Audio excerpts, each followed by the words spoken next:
যদি 30 এবং 32-এর ভিতরে থাকে তাহলে এই দুধটা ভালো দুধ।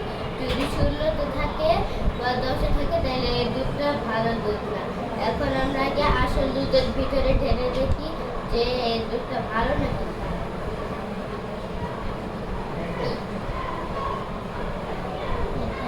এটা এখন 30-এর ভিতরে দেখাচ্ছে, মানে এই দুধটা ভালো। এখন যদি যেমন এটা লাগে পুরা নতুন দুধ, কিন্তু একবার ঢেলে দেখি যে এটা নতুন নাকি পুরা, মানে পানি মিলানো।